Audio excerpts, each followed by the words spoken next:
Hello students, this is Girjesh Kumar Mal, lecturer in English in Sri Gandhi Vidyalaya Inter College, Basharawa, Raebareli.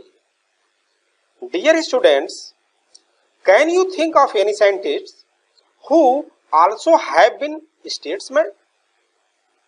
क्या आप किसी ऐसे वैज्ञानिक के बारे में सोच सकते हैं जो राजनेता भी रहा हो? Yes, he is Dr. APJ Abdul कलाम।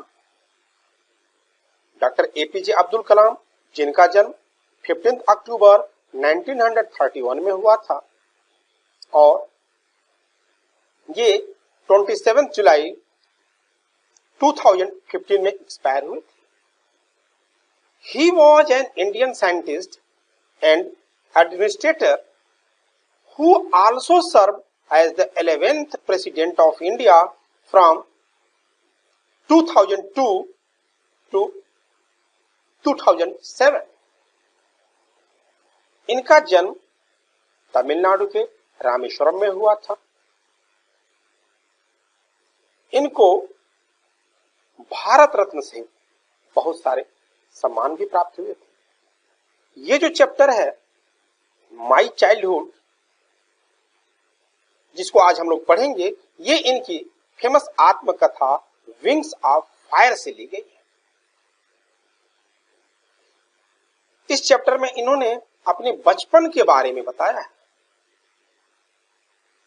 इन्होंने इस चैप्टर में अपने बचपन की फीलिंग्स, एक्सपीरियंसेस, फैमिली बैकग्राउंड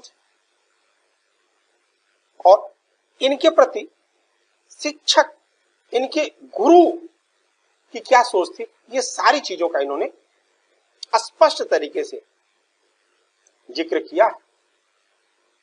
तो let us start the chapter my childhood, written by Dr. APJ Abdul Kalam. I was born into a middle class Tamil family in the island town of Rameshwaram in the erstwhile Madras state. erstwhile यानी कि farmer. Doctor APJ Abdul कलाम अपने बचपन की यादें share करते हुए बताते हैं कि उनका जन्म रामेश्वरम द्वीप समूह, जो पहले मद्रास स्टेट हुआ करता था, वहां के एक मध्यम वर्गीय तमिल फैमिली में हुआ था। अब रामेश्वरम का लोकेशन देख लीजिए, ये जो मैप है इसमें यहाँ पे देखिए, ये रामेश्वरम बिल्कुल एकदम तमिलनाडु से कट के एकदम एक द्वीप समूह है, यहाँ पे इनका जन्म हुआ था। My father Jainulabdeen had neither much formal education nor much wealth. Despite these disadvantages, he possessed great innate wisdom and true generosity of spirit. APJ बताते हैं कि उनके पिता जैनुलाब्दीन न तो बहुत ज्यादा शिक्षित थे और न ही धनी थे, लेकिन इन कमियों के बावजूद, डिस्पाइट के बावजूद, इन कमियों के बावजूद भी वो जन्मजात यानी कि सामान्य रूप से बुद्धिमान थे और उनके अंदर उदारता की भावना, सच्ची उदारता थी, उदारता की भावना भी थी, ट्रू जनरसिटी थी। He had an ideal helpmate in my mother. Helpmate means होता है सपोर्टिव, यानी कि मेरी माता जी के बारे में उनका क्या दृष्टिकोण था, उनके अनुसार मेरी माता जी उनका बड़ा सपोर्ट करते थे। यानी कि मेरी माता जी जैसी होनी चाहिए, एक स्त्री को जैसी होनी चाहिए, उसी के अनुरूप उनके लिए मेरी माता जी थी। काफी उनकी सपोर्ट करते थे, मदद करते थे, हर चीज में उनके साथ खड़ी रहती थी। मेरी माता जी क्या नाम था? आशियामा। I do not recall the exact number of people she fed every day. अब अपनी माता जी के बारे में बताते हुए डॉक्टर एपीजे अब्दुल कलाम बताते हैं कि मुझे याद नहीं है ठीक से कि मेरी माता जी प्रतिदिन कितने लोगों को भोजन कराती थी। इतनी उदार थी, इतनी दयालु महिला थी कि मुझे याद नहीं है कि कितने लोगों को पर डे भोजन कराती थी। But I am quite certain that for more outsiders at with us than all the members of our family, own family put together. लेकिन मैं निश्चित रूप से बता सकता हूं कि मेरी फैमिली में, मेरे परिवार के जितने लोग भोजन करते थे, उससे ज्यादा लोग बाहरी ऐसे थे जो साथ में भोजन करते थे। यानी कि घर के जितने लोग भोजन करते थे, उससे ज्यादा बाहरी लोग हमारे वहां खाना खाते थे। I was one of many children. A short boy with rather undistinguished मतलब ordinary and common looks, born to tall and handsome parents. के पीछे बताते हैं कि मैं कई बच्चों में से, यानी कि एक्चुअली 3 भाई 1 बहन थे, तो उनमें से एक थे, कद काठी इनकी जो थी वो छोटे कद के थे और एकदम सामान्य से दिखते थे, एकदम बिल्कुल खूबसूरत नहीं थे, साइज इनकी छोटी थी। लेकिन स्पष्ट रूप से यहाँ पे कहते हैं कि born to tall and handsome parents, मैं ऐसी माता पिता की संतान था कि जो लंबे थे, हैंडसम थे, खूबसूरत भी थे।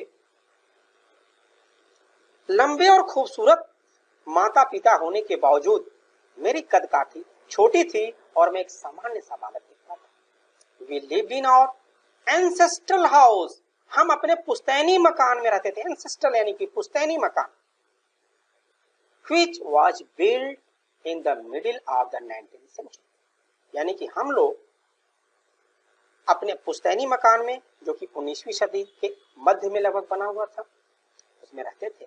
It was a fairly large पक्का हाउस, यह एक बड़ा सा पक्का मकान था। Made of limestone and brick, जैसा कि आप जानते हैं कि पक्का मकान वो होता है जो ब्रिक से, सीमेंट से बना होता है। लेकिन चूंकि मिडिल 19th सेंचुरी में मकान बना हुआ था, तो यहाँ पे बताते हैं एपीजे कि it was a fairly large pucca house made of limestone and bricks, यह एक बड़ा सा पक्का मकान था जो चूने, लाइम स्टोन होता है चूना, जो लाइम स्टोन और ब्रिक से बना हुआ था। और यह कहाँ पे स्थित था? It was situated on the mosque street in Rameswaram, ये रामेश्वरम में जो मस्जिद वाली गली थी उसी पे बना हुआ, यानी कि मस्जिद वाली गली में हमारा एक पुश्तैनी पक्का मकान था, उसी में हम लोग रहते थे। माई एस्टर फादर, एस्टर मींस होता है संयमी, सिंपल, स्ट्रिक्ट। अपने पिताजी के क्वालिटीज के बारे में बताते हुए बताते हैं एपीजे कि my austere father used to avoid all inessential comforts and luxuries, मेरे जो सिंपल, साधारण लेकिन स्ट्रिक्ट, सख्त रहने वाले पिताजी, जो अनावश्यक चीजें थी, जो अनावश्यक भोग विलासिता, यानी कि जो ऐसी चीजें जिनके बगैर हमारा काम चल सकता है, उन चीजों से बचते थे, अवॉइड करते थे। दिखावा नहीं था बिल्कुल उनके अंदर। However all necessities were provided for, लेकिन जो आवश्यक चीजें थी जीवन की, जैसे कि in terms of food, medicine और क्लोथ्स, लेकिन जो आवश्यक चीजें थी जैसे भोजन हुआ, दवाएं हुई, कपड़े हुए, ये हमारे वहां पे आराम से मिल जाता था। यानी हमारी जो आवश्यकता की चीजें थी वो हमारे वहां थी। In fact I would say mine was a very secure childhood, secure means होता है safe, childhood both materially and emotionally. यहां पे एपीजे बड़ी स्पष्ट रूप से देखिए अपने बचपन के समय को बताते हैं। कहते हैं कि मैं ये कह सकता हूं कि जो मेरा बचपन था वो बड़ा ही सिक्योर था, सेफ था, दोनों दृष्टिकोण से, चाहे मटेरियली यानी कि भौतिक दृष्टिकोण से देखा जाए, यानी जैसे भोजन, कपड़ा, दवाएं, ये जो आवश्यकता वाली जो चीजें थी वो हमको आसानी से मिल जाती थी, और इमोशनली यानी कि मेरे परिवार में मुझे स्नेह, प्रेम, ये सब कुछ मिलता था। और क्या चाहिए बच्चों को? खाने पीने की चीज मिल जाए, घर में प्यार मिले, स्नेह मिले, तो ये सारी चीजें उनको मिल जाती थी। A second world war broke out in 1939 when I was 8 years old. APJ बताते हैं कि 1939 में सेकेंड वर्ल्ड वॉर यानी कि द्वितीय विश्व युद्ध छिड़ गया। उस समय उनकी उम्र केवल 8 साल थी, because he was born in 1931। For reasons I have never been able to understand a sudden demand of tamarind seeds erupted in the market. करें कारण चाहे जो भी हो, मेरे समझ में ये नहीं आ रहा था कि अचानक मार्केट में टेमरिंड सीड यानी इमली के बीज की डिमांड क्यों बढ़ गई थी। एक्चुअली इमली का बीज ये जो है, देखिए यहाँ पे एक प्रकार का फल होता है जो पेड़ पे उगता है। तो उस समय इमली के बीज को रोस्ट करके गाड़ियों में, कार्स में, ट्रक वगैरह में ईंधन के रूप में प्रयोग किया जाता था। तो अचानक इसका डिमांड बढ़ गया। एपीजे बताते हैं कि I used to collect the seeds and sell them to the provision shop on mosque street.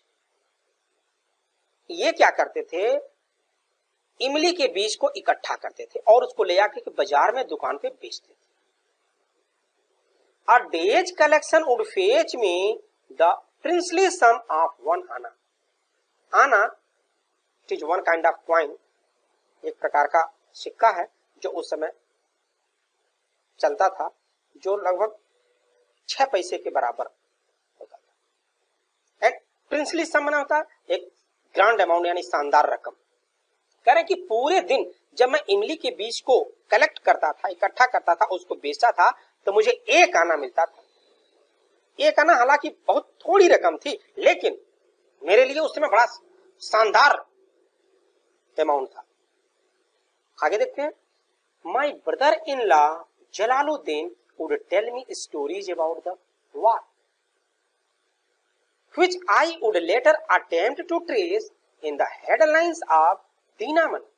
दीनामणि actually प्रतिदिन संपादित होने वाला तमिल एक न्यूज़पेपर हुआ करता था।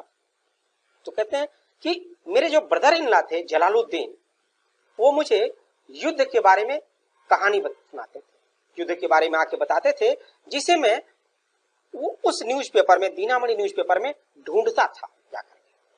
Our area being isolated was completely unaffected by the war. Isolated यानी कट ऑफ, बिल्कुल अलग, सेपरेट। जो मेरा एरिया था वो बिल्कुल अलग था, यानी कि मेरे क्षेत्र में युद्ध का कोई प्रभाव नहीं था। क्यों नहीं था? क्योंकि इनका जो था एरिया वो बिल्कुल एकदम द्वीप समूह था, हट के रेजिडेंशियल एरिया से बिल्कुल अलग था, इसलिए वहां पे युद्ध का कोई असर नहीं था। सेकेंड वर्ल्ड वॉर का उनके एरिया में कोई प्रभाव नहीं था। But soon India was forced to join the allied forces.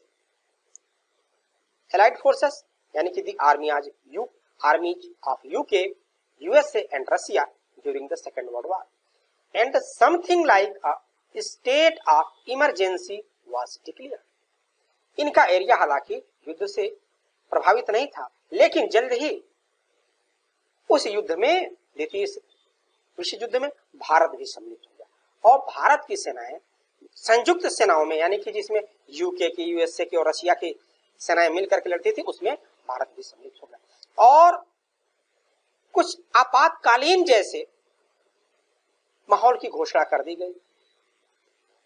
फिर क्या हुआ, उसका परिणाम क्या हुआ? The first casualty, casualty means होता है लॉस या प्रभाव, इंपैक्ट आप कह सकते हैं, came in the form of the suspension. Suspension में होता है निलंबन, या आप स्टॉप भी कह सकते हैं, रुक जाना, खत्म कर दिया जाना, of the train halt at Rameswaram station. Rameswaram station यानी कि यहाँ पे देखिए पहला प्रभाव क्या हुआ, आपातकाल घोषित होने के बाद पहला प्रभाव क्या हुआ कि ये जो रामेश्वरम में यहाँ पे आकर के जो ट्रेन हाल्ट करती थी, रुकती थी, तो अब ट्रेन का जो यहाँ पे रुकना था उसको बंद कर दिया गया। यानी कि अब जो इंडिया से जो ट्रेन आती थी वो रामेश्वरम में न रुक करके सीधे यहाँ पे धनुषकोडी में आकर के रुकती थी। फिर उसका प्रभाव क्या हुआ? उसका प्रभाव यह हुआ कि जो ट्रेन रामेश्वरम में रुकती थी, तो जो रामेश्वरम में उतर करके लोग बिजनेस वगैरह करते थे, अब वो जब ट्रेन ही नहीं वहां पे रुकती थी, तो फिर वो बिजनेस बंद होने लगा। फिर क्या हुआ? The news papers now had to be bundled and thrown out from the moving train on the Rameswaram road between Rameswaram and Dhanushkodi. अब जो न्यूज पेपर रामेश्वरम स्टेशन पे उतर जाता था, अब जब चूंकि ट्रेन ही नहीं रुक रही थी तो फिर उतरे कैसे? फिर लोग क्या करते थे कि रामेश्वरम रोड पे स्टेशन के आसपास लोग न्यूज़पेपर का बंडल बना करके और फेंक देते थे। फिर क्या हुआ? That forced my cousin Shamsuddin who distributed newspapers in Rameswaram to look for the helping hand to catch the bundles and as if naturally I fill the slot. अब इसका परिणाम हुआ कि जो मेरा एक चचेरा भाई था शमशुद्दीन, जो रामेश्वरम में न्यूज़पेपर वगैरह बेचा करता था, अब उसे एक ऐसे सहयोगी की आवश्यकता पड़ी कि जो जब ट्रेन से न्यूज़पेपर फेंका जाए तो उसको रोक, उसको ले सके। तो उसको एक सहयोगी की आवश्यकता पड़ी। And I field the slot fit into a place easily. और ये जो एक व्यक्ति की जो आवश्यकता उसको महसूस हुई तो उस कमी को मैंने पूरा कर दिया। Shamsuddin helped me earn my first wages. इस प्रकार शमशुद्दीन ने मेरी पहली मेहनताना, पहली मेरी कमाई करवाई, यानी कि पहली बार पैसा कमाने में शमशुद्दीन ने मेरी मदद की। Half a century later, APJ बताते हैं half a century, century means 100 years, half मतलब 50 years. Half a century later, I can still feel the surge of pride in earning my own money for the first time. APJ बताते हैं कि 50 साल बाद भी, जैसा आज भी मुझे याद है कि जब पहली बार मैंने अपने बदौलत जब पैसा कमाया, मुझे पहली बार मेहनताना वेक्स मिला, तो अचानक मुझे एक अजीब किस्म की आत्मसंतोष की अनुभूति हुई, गर्व का अनुभव हुआ। पहली जो कमाई हमारी रही उससे मुझे आत्मसम्मान की फीलिंग हुई। Every child is born with some inherited characteristics into a specific socio economic and emotional environment and trained in certain ways by figures of authority. Figures of authority क्या होता है? Figures of authority यानी a person who has authority over another person. A person who has the power to give orders or make decision. APJ बताते हैं कि प्रत्येक बच्चा जो पैदा होता है ना, वो विरासत के रूप में कुछ क्वालिटीज लेके आता है, उसको कुछ इनहेरिटेड विरासत के रूप में कुछ क्वालिटीज कैरेक्टरिस्टिक्स प्राप्त। अमूमन जैसे कि सोशियो इकोनॉमिक, उसका सामाजिक बैकग्राउंड क्या है, उसका इकोनॉमिक बैकग्राउंड क्या है, इमोशनल बैकग्राउंड यानी कि उसके परिवार में उसको स्नेह प्रेम मिलता है कि नहीं मिलता है, ये सारी चीजें। और ये धीरे धीरे जो फिगर्स ऑफ अथॉरिटीज हैं उनके द्वारा वो ट्रेंड किया जाता है। अब किसी भी चाइल्ड के लिए फिगर्स ऑफ अथॉरिटी कौन हो सकते हैं? माता पिता हो सकते हैं जो उनके बारे में डिसीजन ले सकें, जिनका उनके बच्चे के ऊपर नियंत्रण रहता है। पहले तो माता पिता हुए, और दूसरे कौन फिगर्स ऑफ अथॉरिटी हो सकते हैं? टीचर हो सकते हैं। तो एपीजे बताते हैं कि प्रत्येक बच्चे का जो माहौल होता है, चाहे वो सोशल माहौल हो, चाहे आर्थिक एटमॉस्फेयर हो, चाहे इमोशनल हो, उसका उसके ऊपर प्रभाव पड़ता है, वो विरासत के रूप में लेकर के आगे बढ़ता है। आई inherited honesty and self discipline from my father. मैं यानी कि एपीजे बताते हैं कि मुझे मेरे पिताजी से विरासत के रूप में एक पैतृक विरासत के रूप में क्या मिला? ईमानदारी मिली, ऑनेस्टी मिली। और क्या मिला? सेल्फ डिसिप्लिन, आत्म अनुशासन मिला। यानी कि मुझे पिताजी से विरासत के रूप में ईमानदारी और आत्म अनुशासन प्राप्त हुआ। And from my mother I inherited faith in goodness and deep kindness. और माताजी से क्या मिला? अच्छाई में विश्वास, गुडनेस, गुडनेस देखिए यहां पे, अच्छाई में विश्वास एंड डीप काइंडनेस, और दयालुता, जिसका प्रभाव इनके पूरे जिंदगी में। क्या कह रहे हैं? पिताजी से तो मुझे ईमानदारी और आत्मानुशासन प्राप्त हुआ, और माताजी से अच्छाई में विश्वास करना और दयालुता में विश्वास करना, ये गुण मुझे मिले। And so did my 3 brothers and sister. और ये सारे क्वालिटीज, ये सारे गुण मेरे तीनों भाइयों को भी और बहन को भी मिला। फिर क्या? I had 3 close friends in my childhood, Ramananda Shastri, Aravindan and Shiv Prakash. All these boys were from orthodox, very orthodox नहीं होता है, एकदम very strict, रूढ़वादी जिसको बोलते हैं, कट्टर हिंदू ब्राह्मण family. As children, none of us ever felt any differences among us ourselves because of our religious differences and upbringing. In fact, Ramanandan Shastri was the son of Pakshi Lakshman Shastri, the high priest of the Rameshwaram temple, just like यहाँ।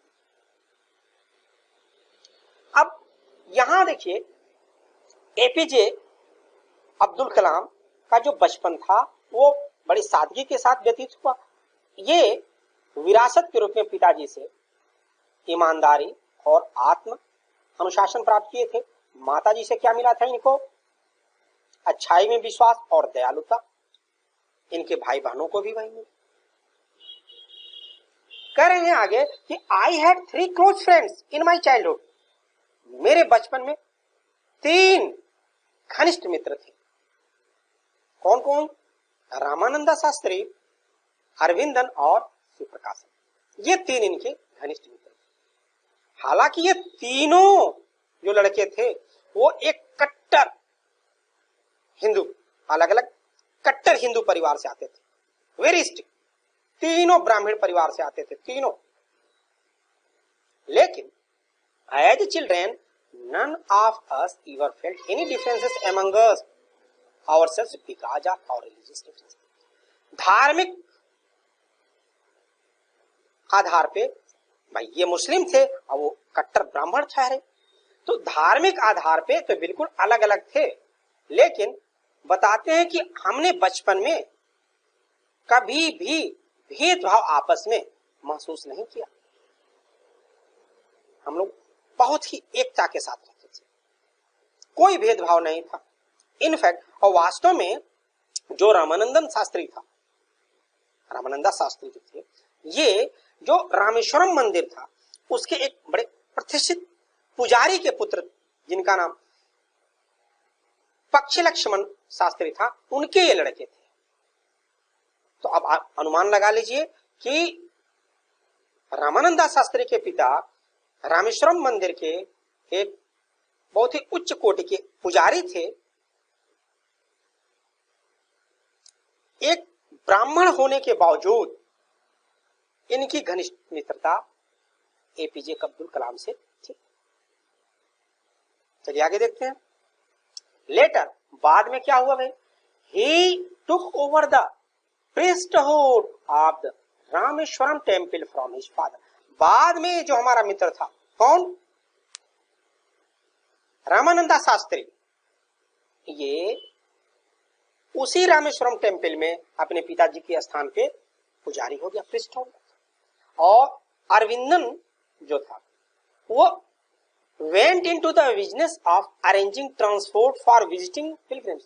जो तीर्थयात्री आते थे रामेश्वरम मंदिर, उनको ले आने ले जाने के व्यवसाय में ट्रांसपोर्ट शुरू कर दिया, ट्रांसपोर्टर का काम करने लगा। एंड शिव प्रकाशन became a catering contractor for the southern religion. और तीसरा जो मित्र था शिव प्रकाशन, वो दक्षिण के रेलवे स्टेशन कैटरिंग का काम देखने लगा। कैटरिंग यानी कि जो खाने पीने वाली चीजों की व्यवस्था करते हैं, तो कैटरिंग कॉन्ट्रैक्टर का काम करने लगा। During the annual Shri Sitarama Kalyanam ceremony, Kalyanam actually south में शादी को कल्याणम बोला जाता है, साउथ मतलब मैरिज सेरेमनी को कल्याणम सेरेमनी बोला जाता है। तो during the annual Shri Sitarama Kalyanam ceremony, our family used to arrange boats with a special platform for carrying idols of the Lord from the temple to the marriage site, situated in the middle of the pond called Ram Tirth, which was near our house. निश्चित रूप से APJ मुस्लिम परिवार से थे, लेकिन बताते हैं कि जब एक्चुअली साउथ में वहां पे रामेश्वरम में हर साल सीता और राम की शादी की सेरेमनी मनाई जाती है, तो उस सेरेमनी में इनका जो परिवार था वो भगवान की मूर्ति ले आने के लिए नाव का प्रबंध करता था। और मूर्ति मंदिर से लेकर के जहां शादी होनी होती थी, और शादी कहाँ थी, एक तालाब के बीच में होती थी। और वो तालाब जो था जिसका नाम था राम तीर्थ, ये इनके घर से थोड़े दूर पे था। तो उस मंदिर से तालाब ले जाने के लिए मूर्ति को इनका परिवार जो था वो नाव की व्यवस्था करता था, और उसमें एक विशेष बेहतरीन तरीके का प्लेटफॉर्म यानी चबूतरा बना करके उस पर मूर्ति रख करके और बड़े सम्मान के साथ इसमें सहभागिता निभाता था। यानी कि इस तरीके से हमें ये जानने को मिला कि एपीजे अब्दुल कलाम का जो परिवार था मुस्लिम होते हुए भी धार्मिक रीति रिवाजों में बढ़ चढ़ के हिस्सा लेता था। यहां पे देखिए, ये नाव की व्यवस्था इनके परिवार के द्वारा की जाती थी, जिसपे मूर्ति को रख करके ले जाया जाता था, ले जाया